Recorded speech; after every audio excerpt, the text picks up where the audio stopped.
Hi everybody, welcome back. So this time we're going to go over some tips for brainstorming as well as learning how to evaluate your options. So let's get to it. So brainstorming. First off, don't share your ideas, at least not to start. Why? You'll brainwash each other.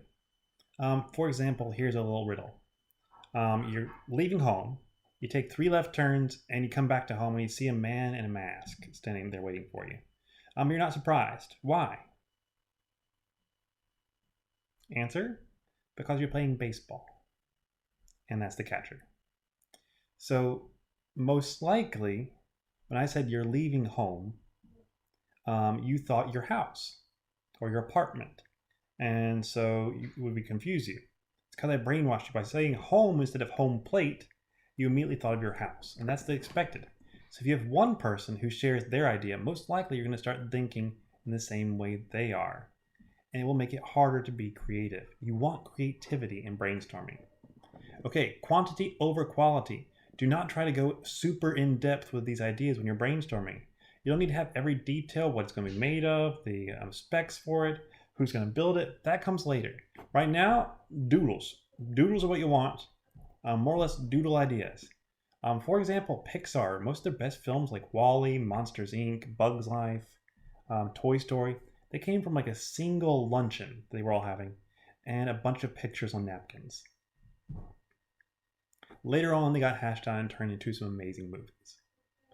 Okay, no idea is too stupid.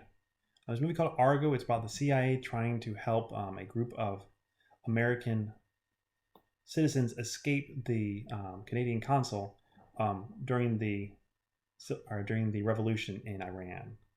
And how did they do it? They ended up doing it by making a fake movie, a fake space movie, and then having the American consul workers pretend to be both the actors and creators of that movie. And that worked. Stupid ideas save lives. And don't discount your idea until it has been evaluated, because sometimes what you think is a stupid idea is actually genius. So share it. And finally, I'm going to underline this one. Avoid criticism. Don't criticize each other, okay? That just gets rid of creativity. The evaluation, when you begin to analyze the numbers and look at it, that will say what's good and what's not. But avoid criticism right then. Thank them for their opinion, even if you don't like it.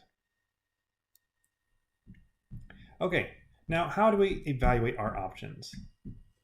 Well, if we want to evaluate our options,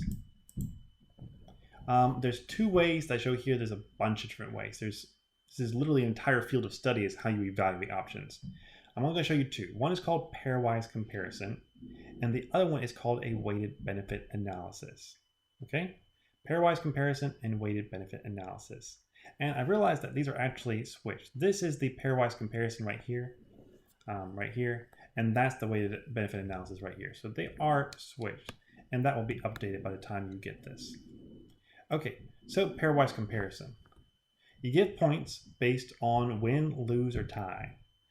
So 2 points for a win, 1 point for a tie, 0 points for a loss. And then you add them all up. Well, if they're better on price, option 1 wins. If they're about the same on durability, they both get a point. And then option 1 gets 3 points, option 2 gets 1 point. Okay. But that doesn't really take in weighting. Is price as important as durability? If it's not, you need to weight it. And that's the weighted benefit analysis right here. So each criteria is weighted.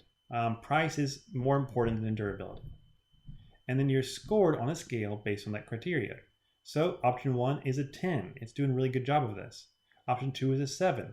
So this is why this pairwise comparison is sometimes more misleading, because if I give 2 to 0, that's a much bigger difference than 10 to 7. And then for durability, I give a 3 to option 1 and a 6 to option 2. And when I work it out, I see that option 2 wins. So it can also change depending on how you analyze your data. So once again, this top one right here, weighted benefit analysis, the bottom one is the pairwise comparison. Sorry they got switched. I'll have that fixed for you soon. Okay, I hope this helped you, and I will see all of you next time. Bye-bye.